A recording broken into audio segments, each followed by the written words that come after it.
A paz do Senhor, meus queridos, seja bem-vindo ao nosso programa Direto ao Ponto da Escola Bíblica Dominical. Eu já quero te agradecer pela sua audiência e também já fazer um pedido. Se você ainda não se inscreveu, se inscreva em nosso canal do YouTube.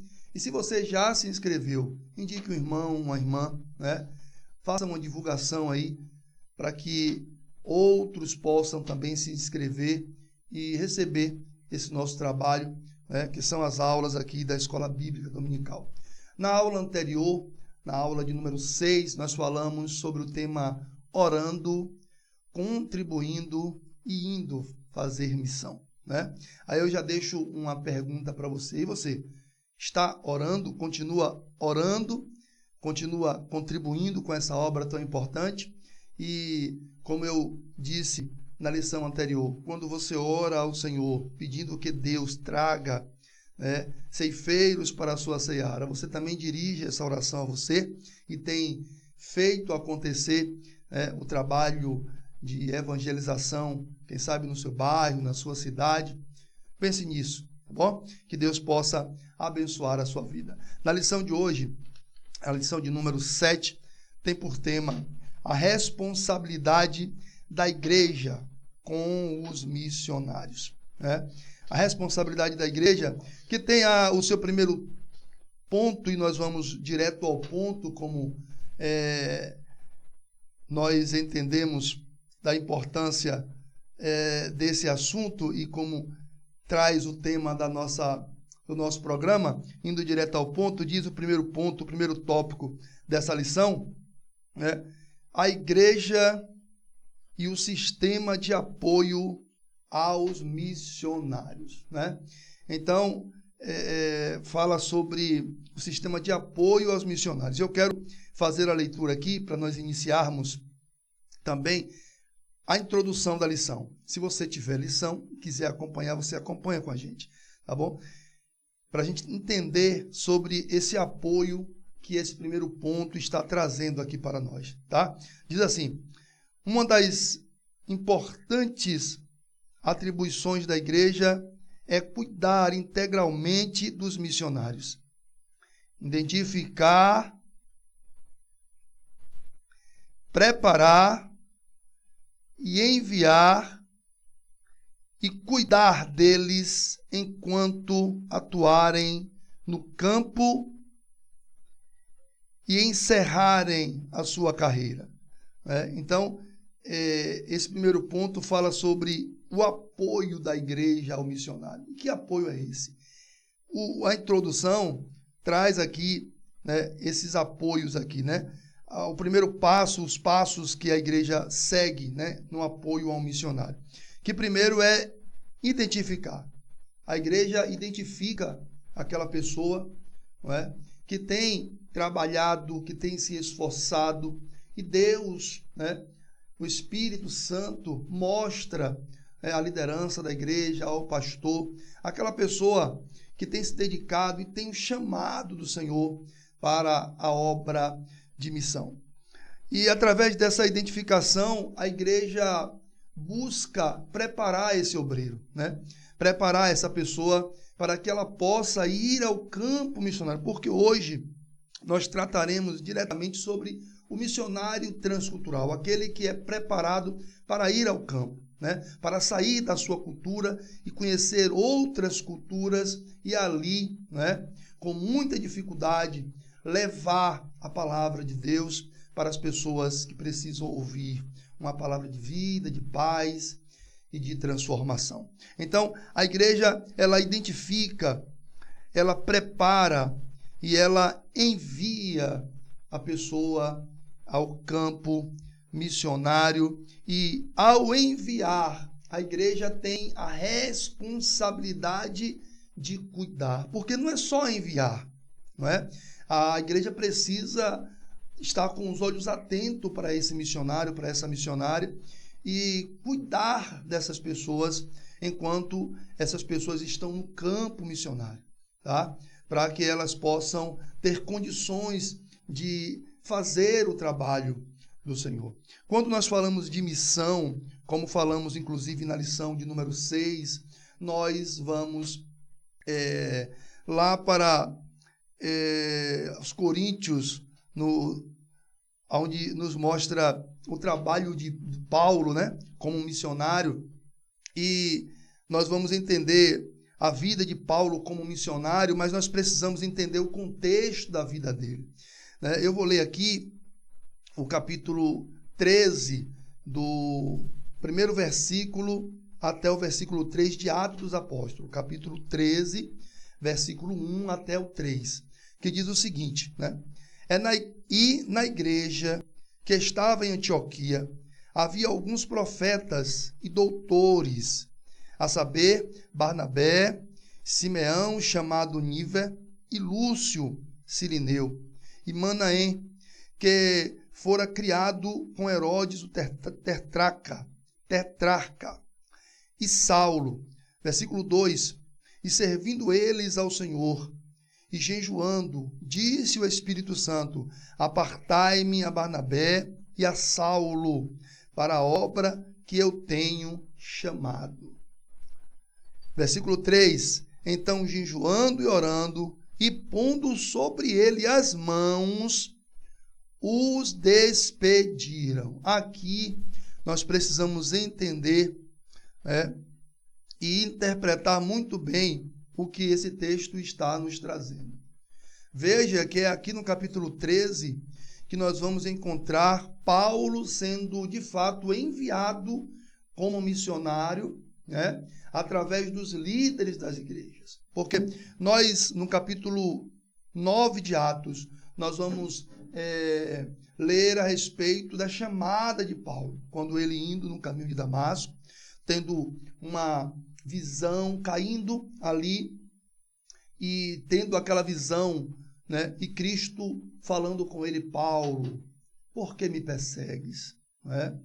E Paulo fica sem entender e pergunta ao Senhor, quem é, Senhor? E ele disse, sou Cristo, aquele que você persegue.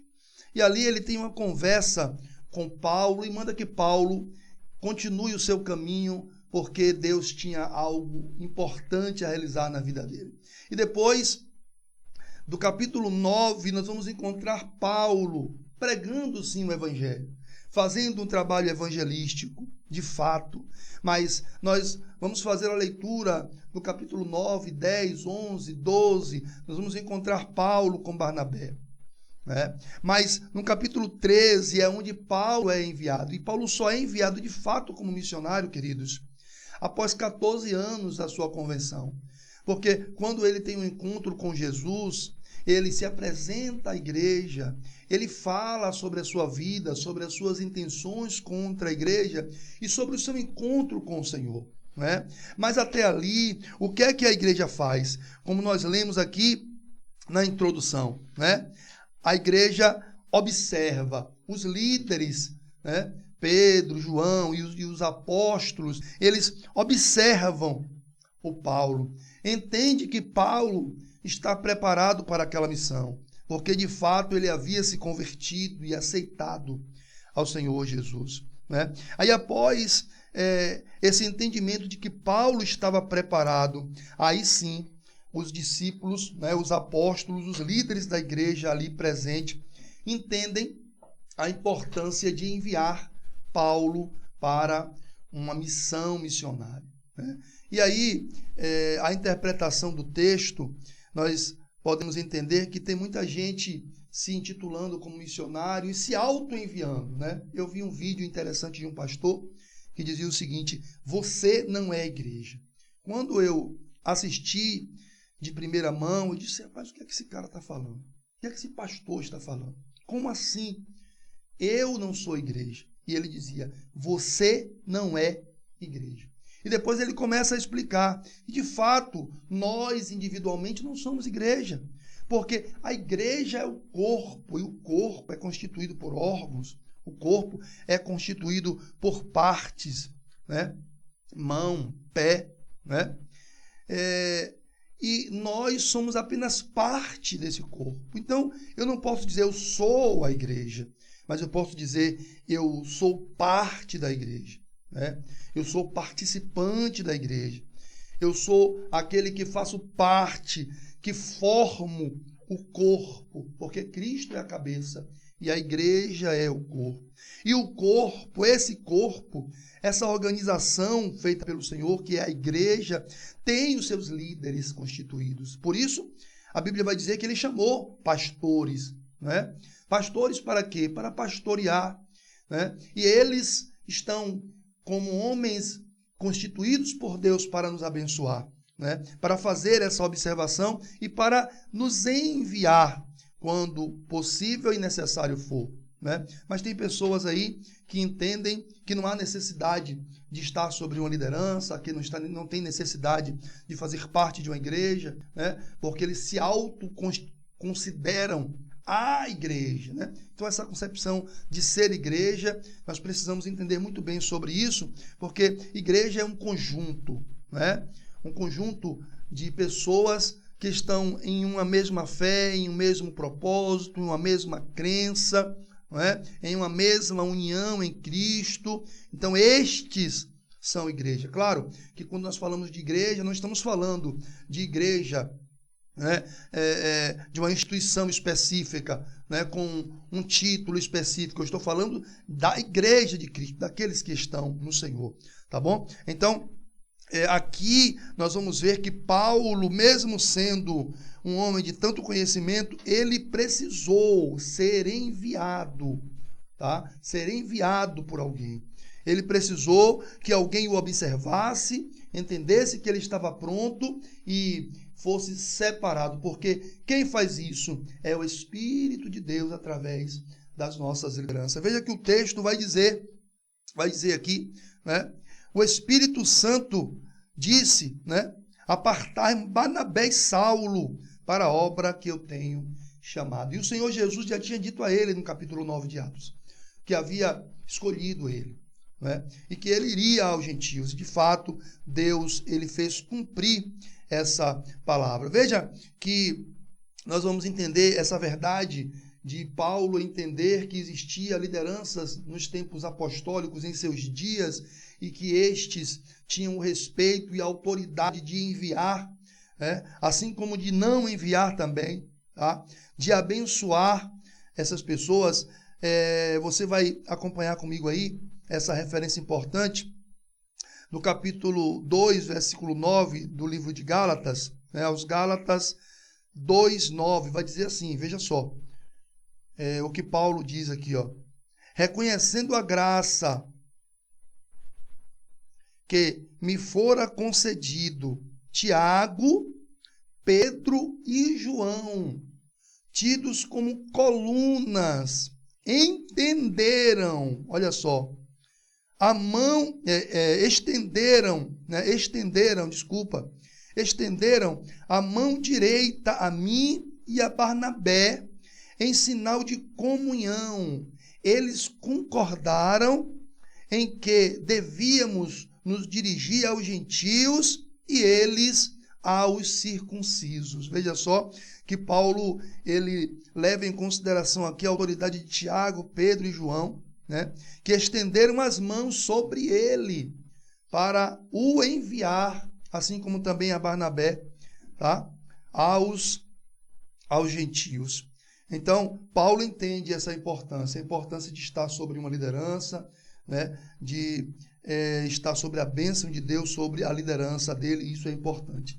Nós não podemos sair por aí nos denominando missionários, né? Fazer missão local, muito bem, você fazer o trabalho evangelístico na sua cidade, mas essa questão de estar sempre nos denominando, né, e denominando a outro, como nós estamos visto aí, né, missionário, e nem sempre essa pessoa tem feito de fato a missão que é de fato ir às almas perdidas. Não é missionário, não é só estar nas igrejas pregando, né? Não, é você ir às almas perdidas. Veja o que Paulo disse, né, que eles entenderam a graça que estava sobre ele e os enviou, né, aos gentios para pregar o evangelho, enquanto eles pregavam aos circuncisos, aos judeus, né? Pois bem, veja só aqui, e por que Por que Paulo entende essa verdade? Porque Paulo sabia que para ser enviado, precisava ter alguém que o enviasse, né? Veja que no capítulo 10 de Mateus, Jesus envia os seus discípulos, né? Me parece que é Mateus 10, se não estou errado. Jesus, ele pega os seus discípulos e os envia. Então, Jesus enviou os discípulos para levar a palavra. E Paulo tinha essa consciência. Então, ele vai dizer aqui, ó, em Romanos, capítulo 10, versículo 14 e versículo 15. Veja o que Paulo fala sobre essa importância de ter alguém para enviar e de ter alguém para ser enviado. E do propósito, né, desse trabalho missionário. Olha o que ele diz aqui. Como, pois, invocarão aquele a quem não creram? E como crerão aquele a quem não ouviram?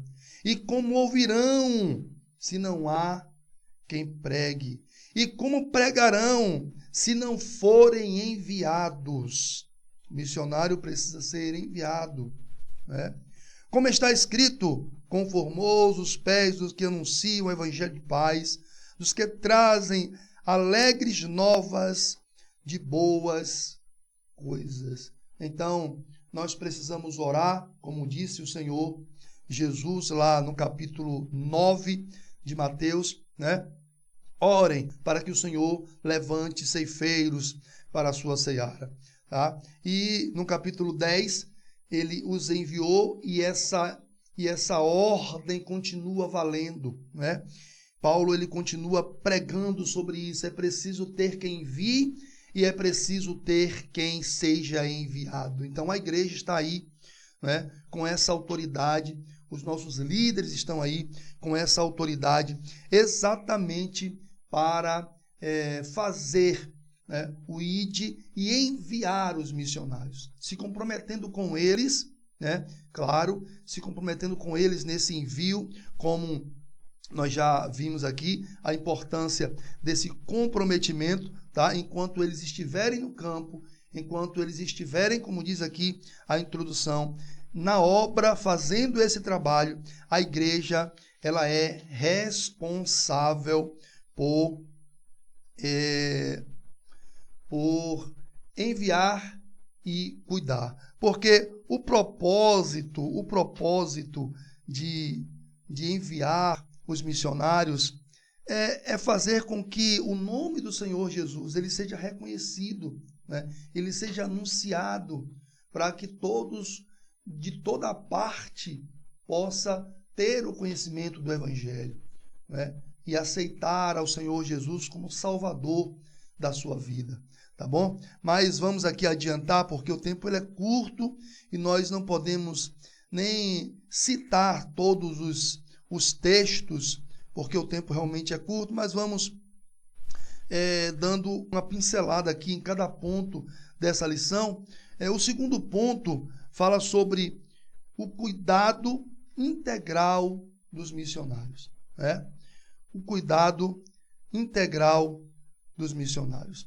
E esse cuidado aqui é interessante porque vai tratar de um cuidado não apenas financeiro, né?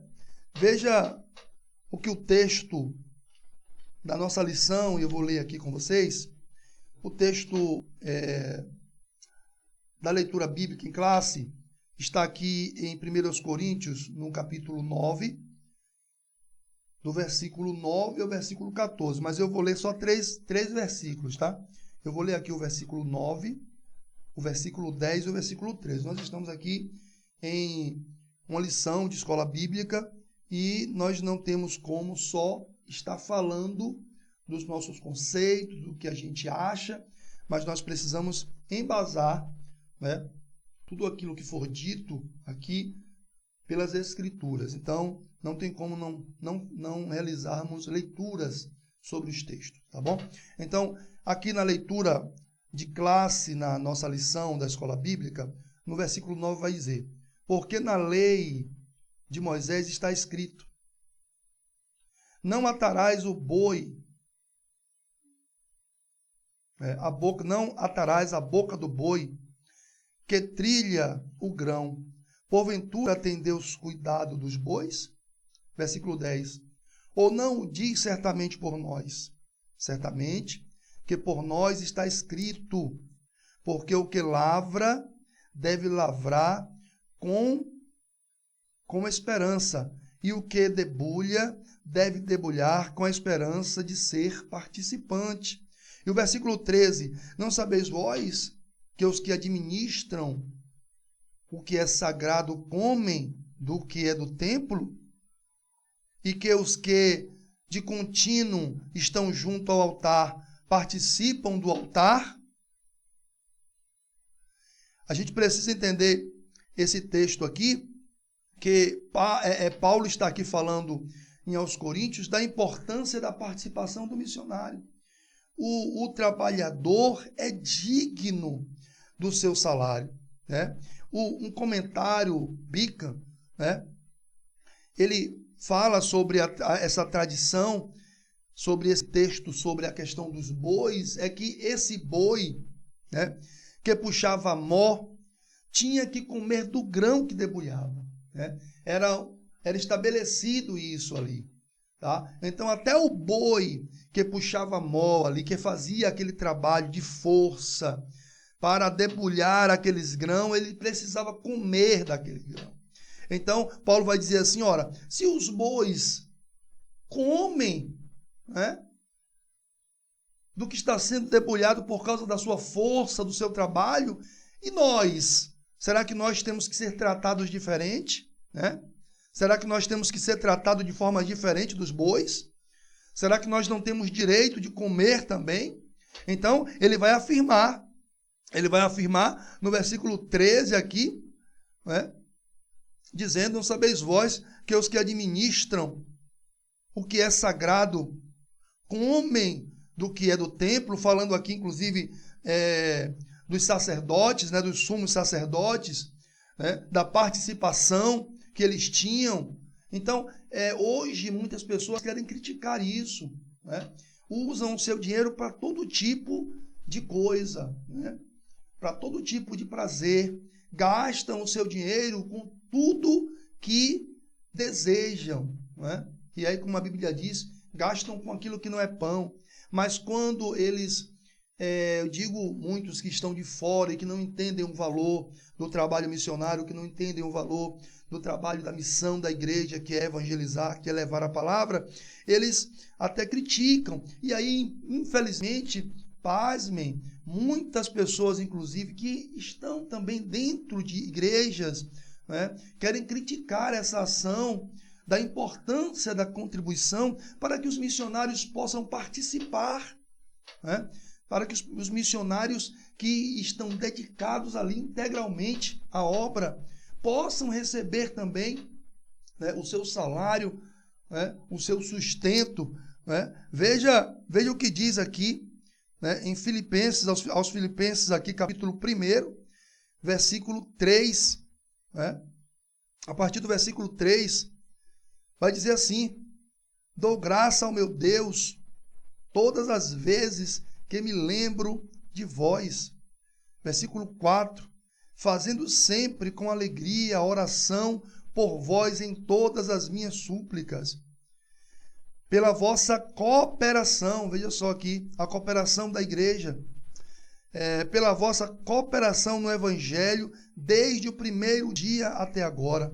Versículo 6, tendo por certo isto, mesmo que aquele que em vós começou a boa obra, a aperfeiçoará até o dia de Jesus Cristo.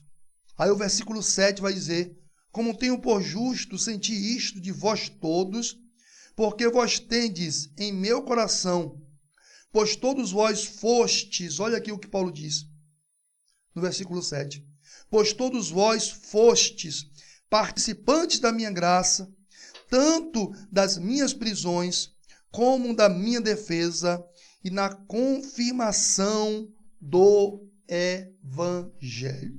Então, aos Filipenses 3, o versículo 3 ao 7, nos traz a informação de que Paulo está ali agradecendo né? É uma comunicação de Paulo com a igreja, agradecendo por tudo que a igreja proporcionou para ele e desse envolvimento que a igreja ela teve com Paulo, tanto na alegria, tanto nos momentos bons, como nos momentos de tristeza, momentos de prisão, né? Nos momentos difíceis. E o missionário passa por esses momentos difíceis. Às vezes, nós estamos na nossa casa, no nosso conforto, e nós não entendemos o que esse missionário transcultural, ele sofre pela obra de Deus, né? Nós até nos levantamos a fazer trabalhos evangelísticos, a levar o evangelho, mas sair da sua cultura, ir para uma outra cultura, sair do seu país, né? E ir para um outro país, você enfrenta muitas dificuldades. E a igreja precisa estar presente aqui. Veja que no segundo ponto, eu vou ler aqui uma parte de um trecho aqui do segundo ponto, e apenas essa pequena parte, né? Porque nós não estamos aqui para fazer uma leitura corrida da lição. Nós estamos aqui para falar sobre esses pontos de forma específica, tá? De forma específica, e trazer à luz aqui os demais pontos, e a gente vai trabalhando isso aos poucos aqui, mas o segundo ponto dessa nossa lição, né? E no segundo tópico da lição, um trecho que diz assim: com cuidado integral, queremos nos referir a toda a esfera da vida do missionário, ou seja, não somente na área financeira, mas também na área espiritual, emocional, física e social, ao acompanhamento pastoral enquanto ele está no campo. Veja, essa questão de enquanto ele está no campo, né? Como diz também lá na introdução, como nós colocamos, está tratando aqui sobre essa importância do cuidado, não apenas financeiro, como já colocamos aqui, né? Mas na sua vida física, a sua saúde, ela precisa ser preservada e cuidada, né? A questão social, a questão espiritual, né? Essa questão emocional, que aí essa questão emocional e social diz respeito também à sua vida como um todo, como também envolve a sua família, né? O missionário está lá com a sua esposa, né? Muitas das vezes com os filhos, tá? E a esposa precisa receber o cuidado. Os filhos precisam receber o cuidado. Eu me lembro de um missionário e a sua esposa aqui de Camaçari, eles vieram para cá porque o seu filho teve um problema físico. Eu não vou citar aqui nomes porque eu não tenho a permissão, mas quem conhece aqui em Camaçari vai saber de quem eu estou falando. Eles tiveram um problema com o seu filho, né? Um problema de saúde, né? Porque tratando sobre a frase que diz enquanto estiver no campo, não quer dizer só enquanto ele estiver lá, porque muitas das vezes o missionário ele precisa de um retiro, precisa sair daquele lugar para tratar da sua saúde, para tratar da sua questão física, né? Da sua questão espiritual e emocional, um pouco distante daquele lugar, se restabelecer, né? Se fortalecer, tratar de assuntos importantes da sua vida, resolver questões da sua vida, como aconteceu com esse casal, e eles vieram, fizeram um tratamento do seu filho, a igreja deu o apoio aqui em Camaçari, glória a Deus por essa igreja que sempre está apoiando os missionários. Eles fizeram o trabalho e depois disso, né, que eles voltaram a respirar, porque imagine um casal com um filho doente, que estrutura emocional, psicológica esse casal vai ter de fazer alguma coisa, né? Com o seu filho doente, que condição física, porque o estresse, a preocupação não vai permitir que esse homem ou mulher faça o trabalho do Senhor. Então, a igreja precisa cuidar da área física do missionário, da sua família, da área sentimental, psicológica, né, cultural, social. Eles precisam ter todo o cuidado que o missionário precisa ter para que eles possam fazer a obra de Deus, né? Eles possam ter liberdade e tempo, né? Porque o missionário, quando vai para o campo, ele não vai trabalhar de forma secular.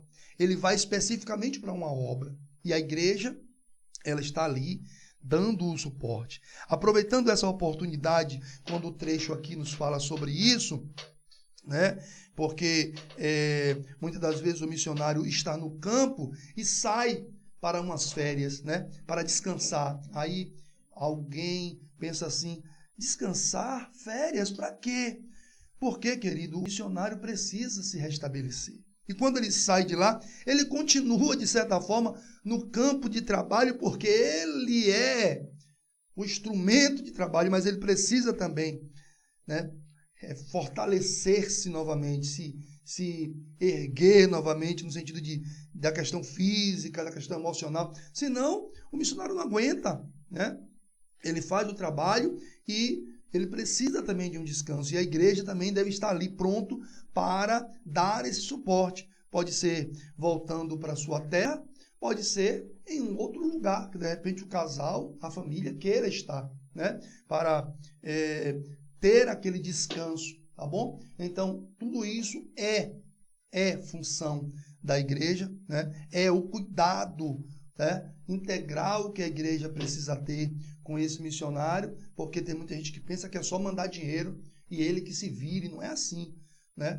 O missionário é um homem, é uma pessoa, a mulher, os filhos, né? Eles têm sentimento, né? Eles precisam ter essa ligação com a igreja. E aí eu vou aproveitar para já entrar, certo? No terceiro ponto, e nós finalizamos aqui nesse terceiro ponto. O terceiro ponto que diz maneiras práticas de se comprometer com os missionários, que é essa questão que nós já estamos tratando, esse comprometimento que a igreja tem, né? Não só de cuidar.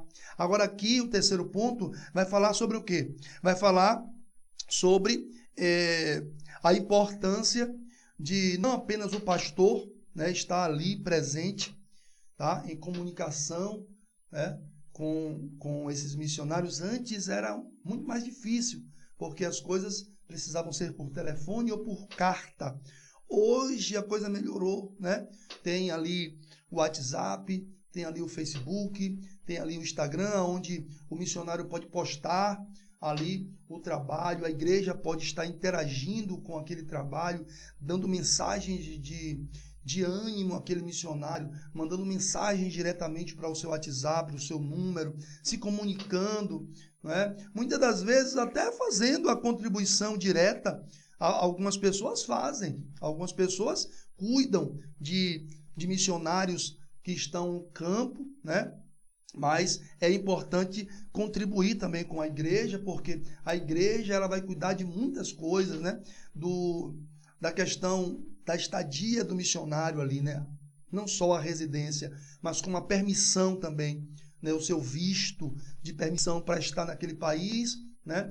A sua residência, a sua alimentação, o seu transporte, o local onde ele estará fazendo o trabalho de cultos. Então a igreja tem essa responsabilidade. Mas aqui no terceiro ponto, esse comprometimento fala sobre essa comunicação que a igreja precisa ter com o missionário, para que ele não se sinta também sozinho. Alguém pensa, ele está lá em meio a tanto trabalho, em meio a tantas pessoas, mas ele sente falta de uma palavra, ele sente falta de um contato. Nosso pastor Cleudson Carlos, junto com o nosso pastor Carlos, esteve agora, há pouco tempo, fazendo visita ao missionário, né, fora do Brasil, e a gente fica feliz quando a gente vê esse cuidado que o pastor Cleudson, né, tem com os nossos missionários. E ele tem dito que mesmo em meio à construção do nosso templo, que para a glória de Deus está acontecendo aqui em Camaçari, Deus trouxe esse grande homem de Deus, que foi o nosso pastor Cleudson Carlos, para construir esse novo templo, mas nem assim, nem por motivo de a igreja estar tendo um custo grande com essa construção, ele deixou de investir nas famílias. Já são algumas famílias. Eu não vou falar número aqui, porque eu não lembro exatamente se são 9, 10, mas algumas famílias que ele tem enviado, a igreja tem enviado para fazer a obra, e a igreja tem tido um cuidado muito grande, não só com a igreja aqui em Camaçari, mas entrado em convênios com outras igrejas aonde esses missionários vão, para que eles lá também recebam esse apoio. Então eu tenho achado isso muito lindo, muito importante, né? E essa comunicação da igreja, né, precisa existir. Mas não só isso, nós falamos na aula de número 6, orando, né? Continuar fazer esse trabalho de oração de forma contínua, né? 1 Tessalonicenses 5:17 vai dizer orando sem cessar, ou orai sem cessar. Essa oração não pode ser apenas hoje, eu já orei, né? Não, nós precisamos continuar orando, porque essa ligação espiritual entre a igreja e o missionário faz toda a diferença, né? Nós estamos aqui, mas o nosso Deus está em todos os lugares.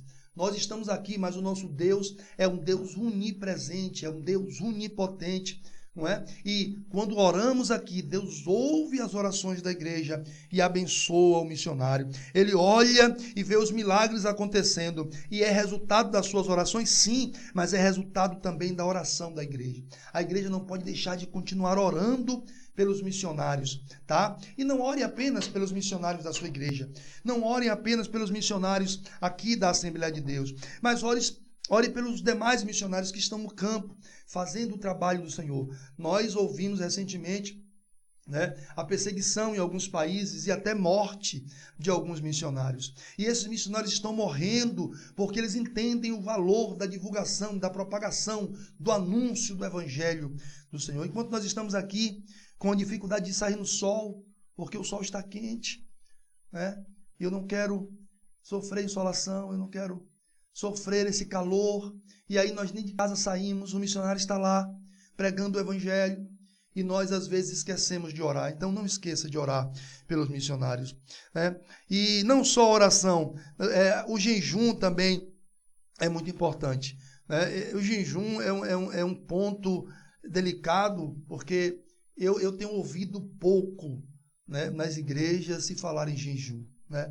Parece que nós estamos meio acomodados com isso. Essa questão de jejum parece que não está muito em alta nesses dias, né?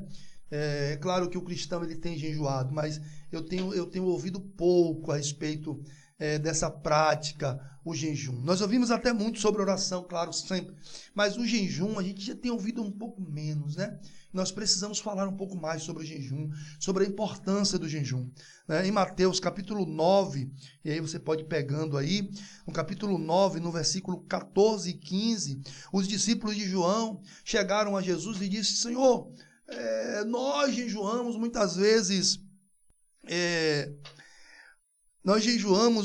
os fariseus também jejuam, mas os seus discípulos não estão jejuando. Jesus disse: chegará tempo, em que será necessário que eles jejuem. Chegará tempo que o esposo será tirado, então eles jejuarão. E esse tempo é hoje, né? Nós não podemos perder a prática do jejum, não apenas por nós, né? Aqui especificamente pelos nossos missionários, né? Fazer jejum, pedir ao Senhor que abençoe a vida deles, porque eles estão entregando a vida deles integramente, e nós precisamos, queridos, jejuar e orar.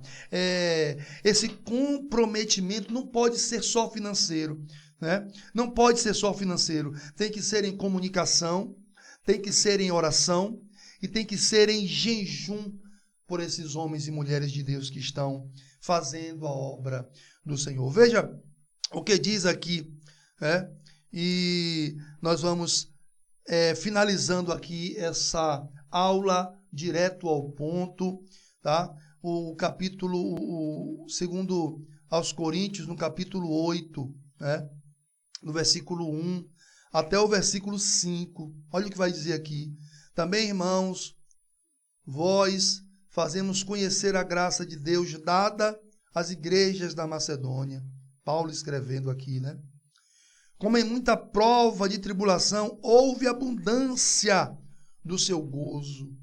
E como a sua profunda pobreza abundou em riqueza a sua generosidade.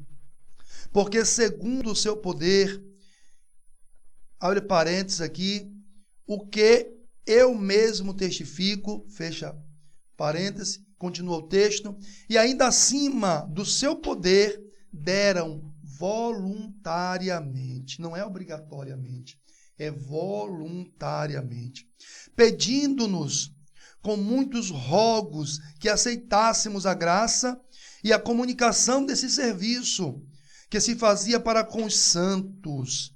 E não somente fizeram com nós, como nós esperávamos, mas a si mesmo se deram primeiramente ao Senhor e depois a nós pela vontade de Deus. Então, veja que Paulo está falando aqui, né, nessa contribuição que a igreja dava a eles, né? Muito mais do que eles esperavam. Desculpa. Muito mais do que eles esperavam. E a igreja estava ali, mesmo em uma condição difícil, não é? Como eu falei aqui sobre nós, que estamos em uma construção, mesmo nessa condição difícil, porque quando você constrói, você tem muitos gastos, muitos custos, né? Porque, na verdade, nós não falamos gastos, porque é investimento. Nós não estamos gastando, nós estamos investindo no reino, mas existe uma dificuldade financeira muito grande, mas mesmo assim, o nosso pastor nunca deixou de trabalhar com missão. E Paulo está falando aqui, né, que a igreja da Macedônia não deixou eles, mesmo em um momento de tribulação. E mesmo em momento de tribulação, ele está dizendo aqui, houve gozo. Mesmo em momento de tribulação, houve abundância, porque a igreja estava com eles. Então, quando o missionário está sozinho, ele sofre muito, né? Sofre muitos problemas. Quando o missionário não está em contato com a igreja, com o pastor, quando o missionário ele não tem o devido cuidado, né, com a vida, com a família, com os filhos, ele pode sofrer muitos problemas físicos e psicológicos também. E isso dificulta, né, a sua jornada na área missionária. Tá? O texto de Salmos, no número 126, e no verso 6, vai dizer: aquele que leva a preciosa semente, andando e chorando, voltará sem dúvida, com alegria, trazendo consigo os seus molhos. Veja que o texto vai dizer que ele está andando e chorando, né? Então, a pregação do evangelho às vezes nos traz sim, dor, às vezes nos traz sim, sofrimento, porque a gente encontra muitas contradições, a gente encontra muitas oposições, a gente encontra muitas dificuldades, não é? Mas isso não pode impedir nem a igreja e nem o missionário de continuar fazendo o trabalho de missão, tá bom? Então esses foram os pontos da lição de número 7, tá? Que tem o seu tema, a responsabilidade da igreja com os missionários. Então, que essa palavra, que essa semente continue a ser semeada, que você possa fazer a oração, como está escrito no capítulo 9 de Mateus, pedindo ao Senhor que sempre levante obreiros para a sua seara, mas que, independente dos missionários que estão fazendo o trabalho transcultural, que você seja também um missionário na sua casa, no seu bairro, na sua cidade, tá bom? Só assim, dessa forma, se envolvendo, como fez Paulo, só depois de envolvimento com esse trabalho, só depois desse envolvimento foi que os líderes da igreja o enviou junto com Barnabé para um trabalho de missão transcultural. Se você tem esse desejo, se dedique primeiro aqui na sua casa, no seu bairro, na sua igreja, para que o Senhor possa continuar abençoando a sua vida, tá bom? Deus abençoe. Mais uma vez eu quero te pedir, se puder, divulgue o nosso trabalho para que chegue a mais pessoas e esse ensino possa impactar as vidas e as famílias, tá bom? Deus abençoe e muito obrigado mais uma vez por sua audiência.